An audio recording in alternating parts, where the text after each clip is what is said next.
Thousands of people around the world claim they saw something after their hearts stopped beating.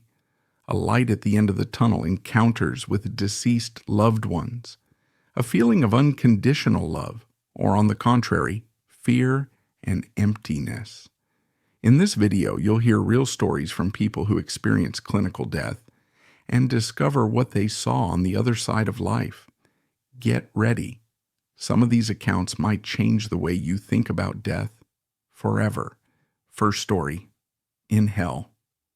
While working as an assistant engineer at the Bridal Veil Lumber Company located 30 miles east of Portland, Oregon, Welch was assigned to observe the surveying being conducted to determine the boundaries of a future sawmill.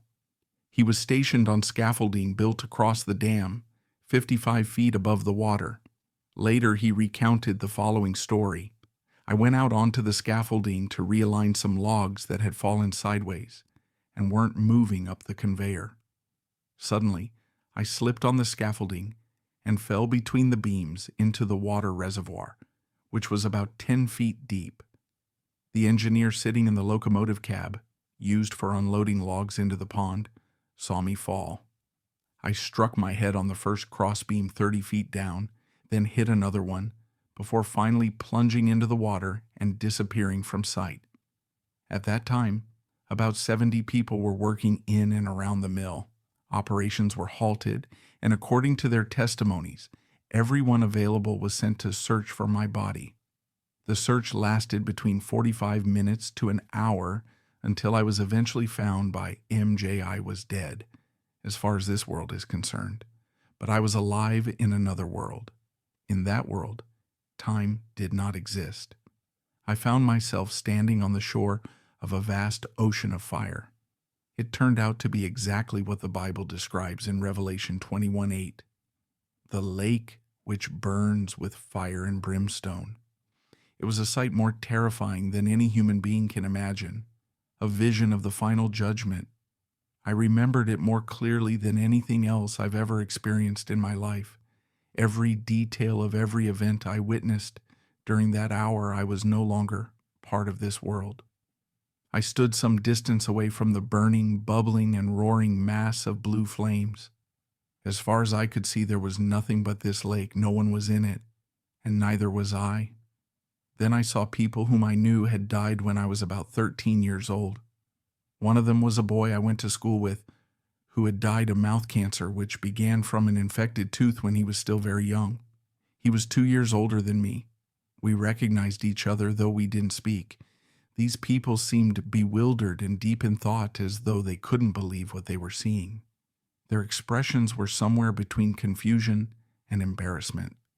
The place where all this happened was so overwhelming that words are powerless to describe it.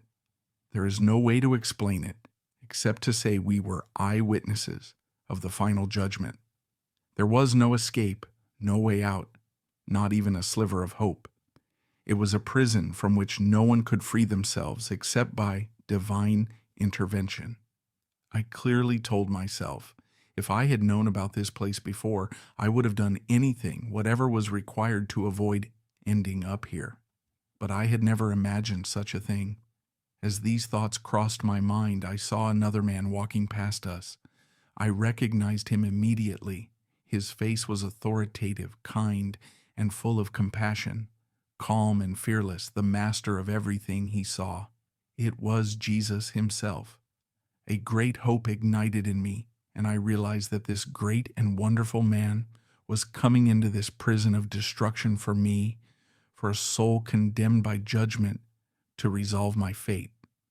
I hadn't done anything to get his attention, but again I told myself, if only he would look at me, if only he saw me, he could take me out of here. He must know how.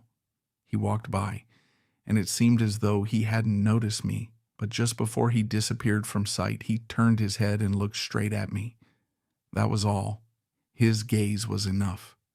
Within seconds, I was back in my body. It felt as if I had entered through the door of a house. I heard the voices of the Brocks, the people I was living with, as they were praying just moments before I opened my eyes and was able to speak. I could hear and understand what was happening around me. Then suddenly life returned to my body, and I opened my eyes and spoke to them. It's easy to talk about and describe what you've seen. I know there is a lake of fire because I saw it. I know that Jesus Christ is alive forever because I saw him. Second story, saw my loved ones. During surgery, I was under anesthesia, and my last memory was of the drug being injected into my vein. Everything started to spin, and at some point it suddenly went dark. Then, quite unexpectedly, I saw a bright light. I realized that I was no longer lying on the operating table, but was instead off to the side, watching everything as if from outside my body. I saw 2 surgeons and an anesthesiologist working around my body. Then, in the opposite corner of the operating room, I saw 2 people standing. They weren't looking at the operating table, they were looking directly at me. I immediately recognized one of them as my late brother, who had passed away 6 years ago. Next to him stood another man who looked very familiar, but I couldn't quite remember who he was. Strangely enough, seeing my deceased brother in the operating room didn't scare me at all.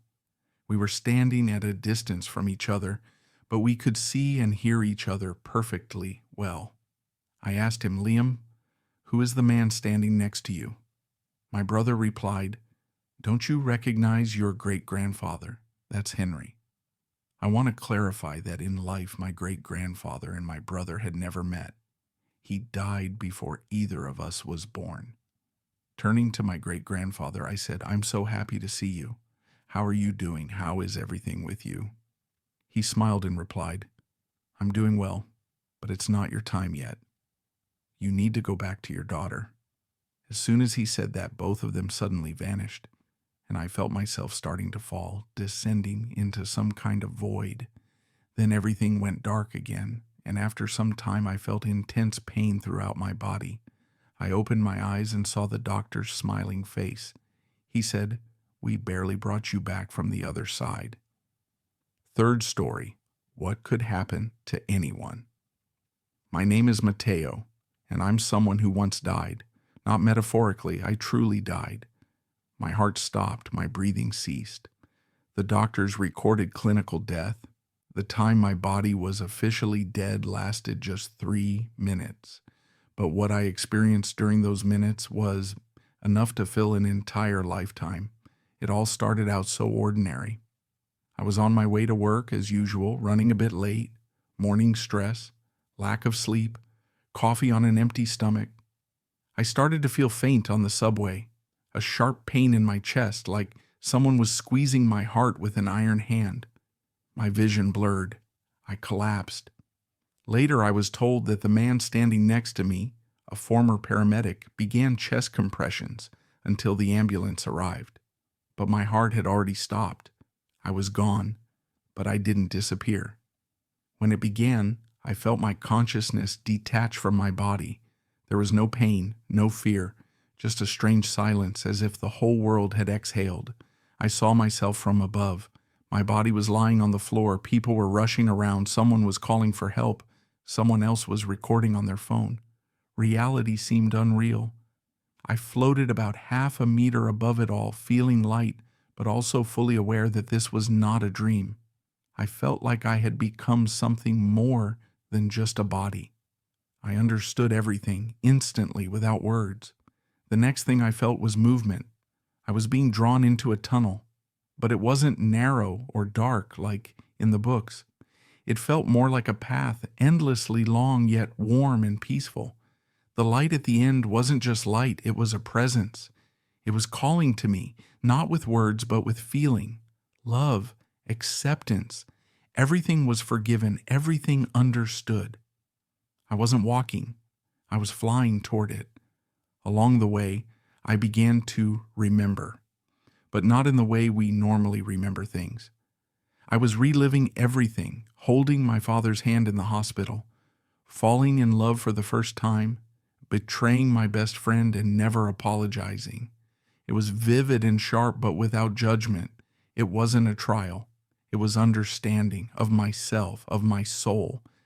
And then I was near the light. I didn't see a face or hear a voice, but I knew it was someone. someone who knew everything about me and loved me anyway. It was the most powerful feeling I've ever known. No human love could compare. I didn't feel like a drop in the ocean. I felt like I was the ocean. But then, something I didn't want happened. I was stopped, gently but firmly. I didn't hear words, but I understood the message. You must return. Your life is not over. There is something important you still have to do. I didn't want to go. I begged, not with words, but with feelings. I showed how good I felt, how I didn't want to go back, to the pain, to the body, to the chaos. But it wasn't my choice. I was sent back, and it felt like falling from a great height, sudden, heavy, cold. I opened my eyes in the ICU. Everything hurt. Machines were beeping. A nurse screamed, "He's awake." Doctors rushed in. Life had returned, but I was no longer the same. A year has passed. My heart recovered. I'm alive, working in love again. But everything has changed. I'm no longer afraid of death. I know it's not the end. It's a return. I've become softer, more patient, more attentive. I remember the feeling of that light, and every day I try to get just a little closer to it. Through my actions, my words, through caring for others. I can't prove that it all happened. The doctors have medical reports, but they only explain the biology. I know the soul exists, and love is stronger than death. This wasn't just an experience, it was a reminder of who we are and where we return to. These may seem like random tales, but with each new episode, a pattern starts to emerge, as if an invisible thread connects destinies, eras, and souls. It's up to you to decide whether it's coincidence or a sign. But if this isn't your first time here, maybe this is the path you were meant to follow.